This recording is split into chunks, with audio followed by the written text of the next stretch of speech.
Welcome to Digital Signal Processing Lab. And in this video, we are going to conduct another DSP experiment. And the problem statement for this particular experiment is we have to evaluate 4-point DFT and IDFT of a given sequence XM. So first, we have to understand what is DFT. And then we will look at how this DFT can be calculated using the MATLAB tool. Okay. So let us suppose if we are having any sequence xn. Okay. So let us suppose we are having any sequence xn.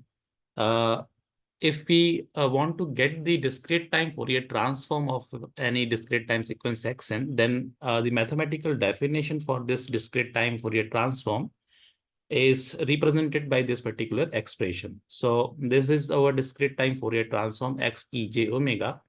And it will be given by this particular expression where this index n equals to minus infinity to infinity, and then this xn multiplied with e to the power minus j omega n. So this is the mathematical definition of discrete time Fourier transform for a discrete time sequence xn.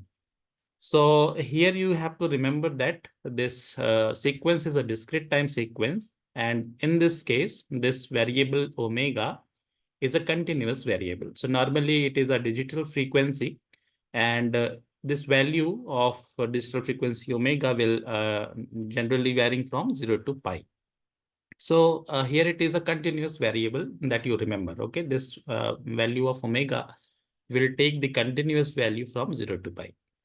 So this is the mathematical definition by which we can calculate the discrete time Fourier transform, right, for a discrete time sequence xn. Now, if you have this particular definition of your discrete time Fourier transform, then again, we can recover back our original message signal xn, okay?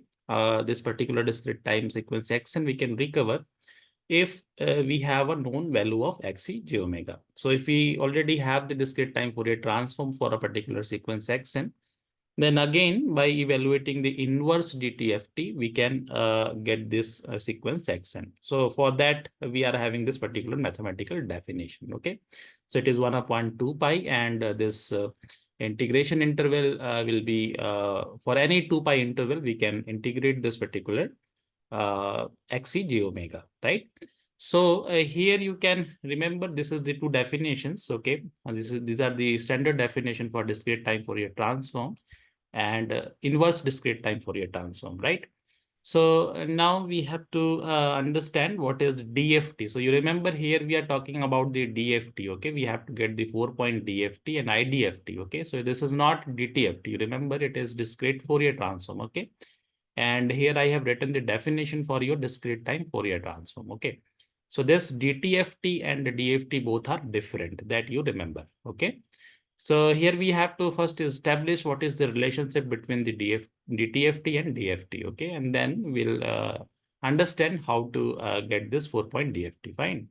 So here you can see, because this DTFT expression, whatever I have written, okay, x e j omega, this must be a periodic, okay? This must be a periodic with period 2 pi that we can verify by just simply writing this values, okay? So if we take omega equals to omega plus 2 pi, and if you put this particular value, okay, in the right hand side e to the power j omega 2 plus omega plus 2 pi into n, then you can easily verify that this sequence will be equals to e to the power minus j omega n into e to the power minus j 2 pi n.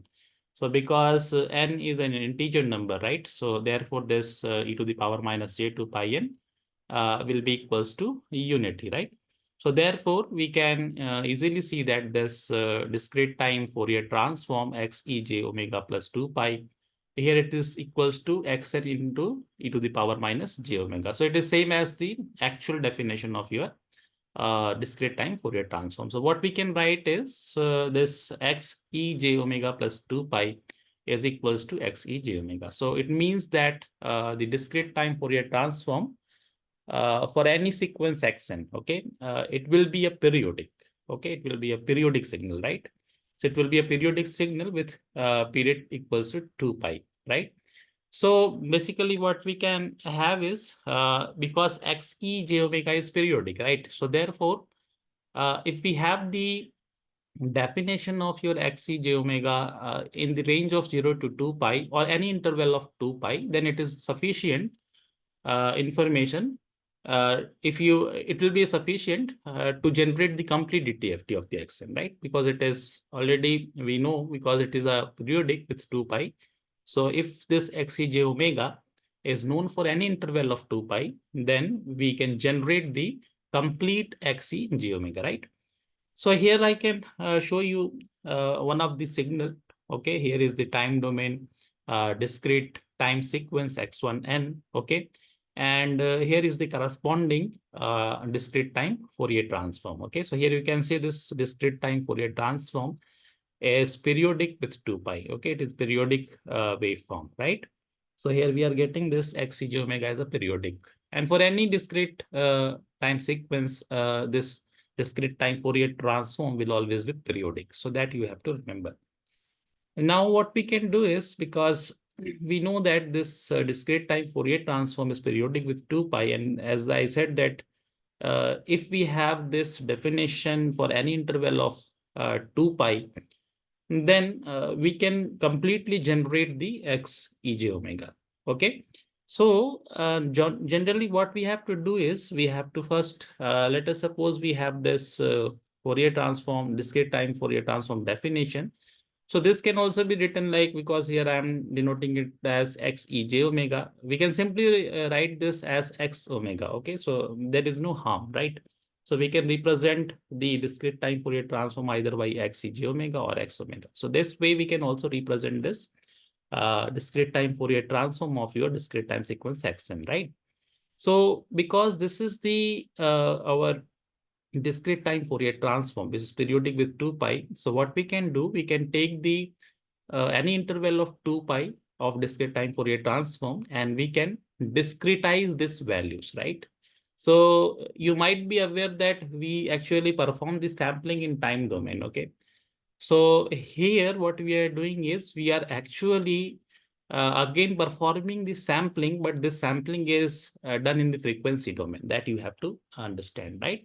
So what we are doing here is, we are considering this particular discrete time Fourier transform, and then what we are doing is, we are just sampling this discrete time Fourier transform in interval 0 to 2 pi. So here are the different samples that we are considering. So what we are actually doing, we are actually sampling this particular xe j omega, right? So we are sampling this xe j omega. So if we perform this, here we can understand that here we have the values of omega from 0 to 2 pi. So we are going to evaluate this xe j omega at a certain values of omega only, right? Only certain values of omega. So it means that we are actually discretizing the value of omega. Fine. So this omega k can be written as, this is the discretized value of your omega. So this can be written as 2 pi divided by capital N multiplied with k. Okay. So here you can see, what is this capital N? This capital N is the number of samples that we are going to take in between 0 to 2 pi. Okay. So that's why we are dividing this 2 pi into equally spaced n number of samples, right? So here we are going to get the omega k value, which is equally spaced. Okay. And the number of such values will be equals to capital N, right? So here you can see this value of k, it is going to vary from 0 to capital N minus 1. Okay. So this way we are going to get total number of omega's value will be equals to capital N, right? So here we can easily see this N is the number of samples of xc omega taken in the interval of 0 to 2 pi, which is also called as the number of DFT points. So here you remember whatever I have done till now, we have taken the discrete time sequence xn, and then we have evaluated, we have taken the discrete time sequence xn, and then we have taken we have evaluated the discrete time Fourier transform xc j omega, and later on this xc j omega was sampled in frequency domain itself, right, to get the DFT sequence. So now onwards, this x omega, you can say, or if you can write like x e j omega. So because now this omega is going to be discretized, this omega can be written as x in bracket 2 pi by capital N into k. Simply, you can represent because k is taking the values from 0 to capital N minus 1. So what we can do is, I can represent this discretized value of your discrete time Fourier transform by this particular expression, okay? So I am just writing this index k, okay? So I'm just writing this index k, which is sufficient information, right? So here we can write xk, which is equals to, this summation is going from n equals to minus infinity to infinity, xn, and here I'm just replacing this omega with this particular expression 2 pi upon capital N into k, okay? So this is our expression, right? And here this k value will be going from 0 to capital N minus 1. So here is the definition of the DFT of sequence xn. And if your the sequence xn is of finite duration, in that case, this definition can also be written in this form. Okay, so if it is taking a just only a finite number of samples, then according to the number of samples, this summation can be controlled, right? So this way, we are going to get our DFT of your sequence xn. So you remember this is our discrete Fourier transform.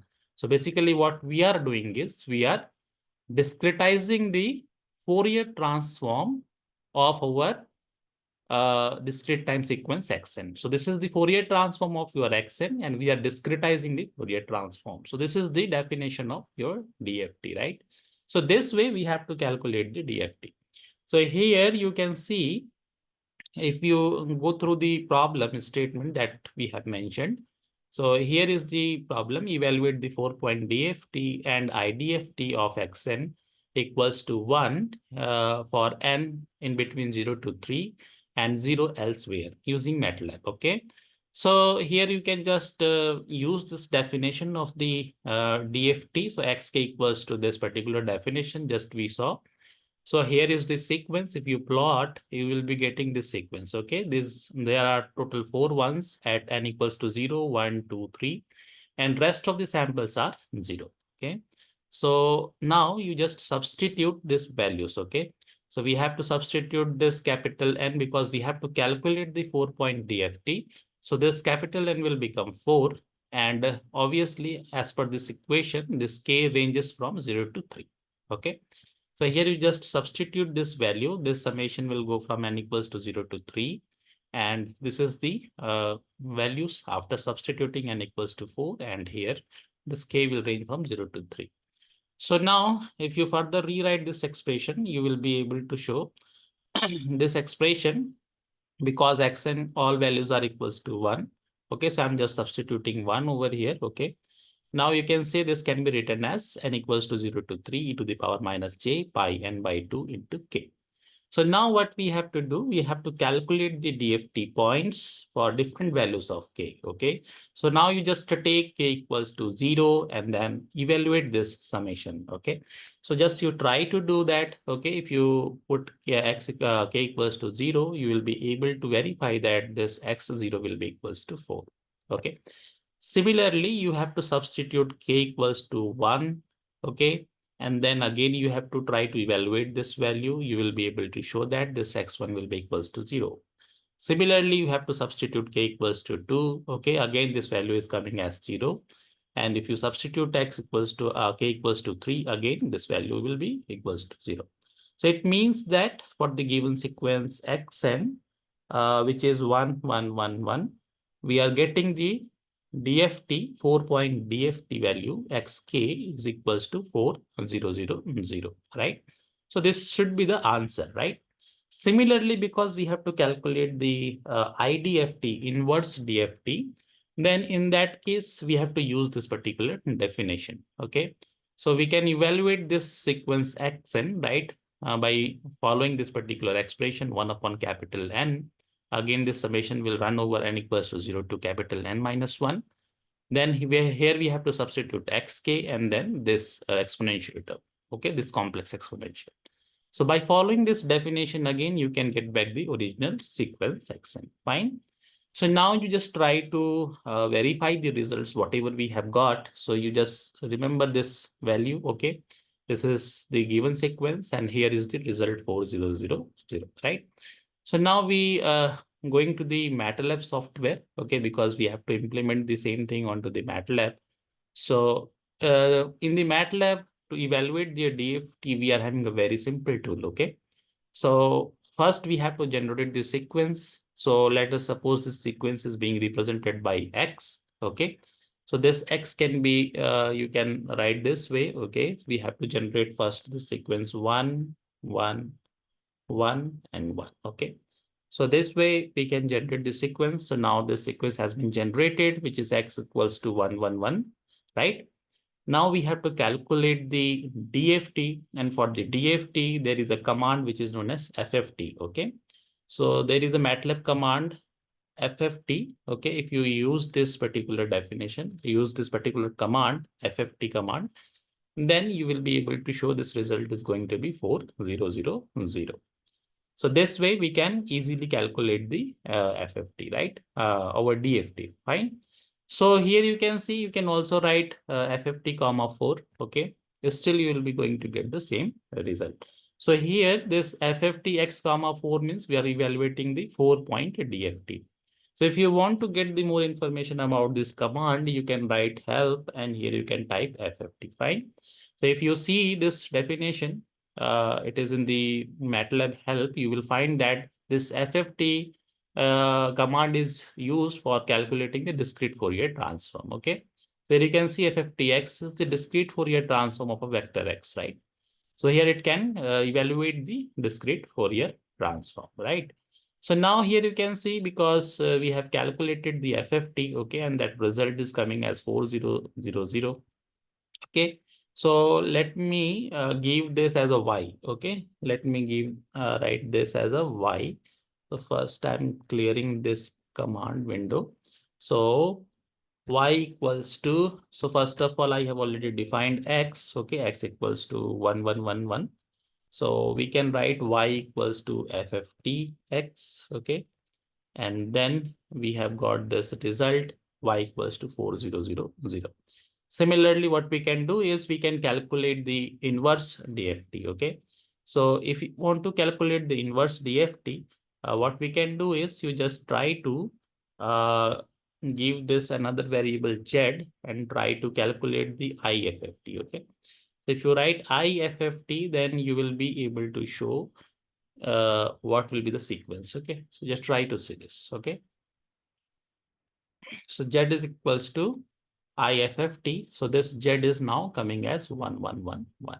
Okay, so we have calculated the inverse DFT.